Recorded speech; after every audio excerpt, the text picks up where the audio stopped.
Today I'll be teaching you guys how you guys can post job on Craigslist. So make sure to come to Craigslist official website and log in into your accounts. After you do that, click on where it says post. From inside post, choose where it says job offered because we want to offer a job. Choose which job you want to offer. So let's say I want to offer sales and I will click on continue.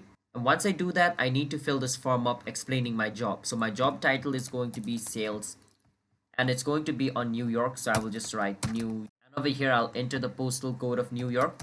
And in description, I have to explain my job. So my job is about sales. So I will write it is about sales, but you need to write whatever your job is about. My employment type is basically part-time. And I will choose where it says internship.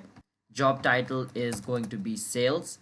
Compensation is going to be probably $10. I'll just go for 10. This is just an example. I'm not going to actually post it. So my company name is going to be Kevin. And I will choose my contact email, but you can also enter your phone number if you want to. And just click and continue. Once you click and continue, on the next step, it's going to ask you to pin where your job location is.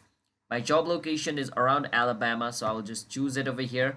And I will just click and continue. And on the next step, it's going to ask me to add an image, but I don't want to, so I will just click on done with image. And just like this, as you guys can see, this is an unpublished draft. If I click on continue, it's going to be published and it's going to be $25. All right, so I will just click and continue. Once I click on continue, it's going to ask me to enter my payment details. So I need to enter my first name, last name, my card number, my card's expiration date, the address of where my card belongs to, the city, and click on pay. And $25 will be taken out from my card as a mean of payment, because if somebody works for me, they need to get paid. And once the job is complete, Craigslist is going to transfer that $25 to the other person. And that's how you guys can publish a job on Craigslist. So if you guys found our video helpful, hit the subscribe to our channel, How to Guide. I'll see you guys next time.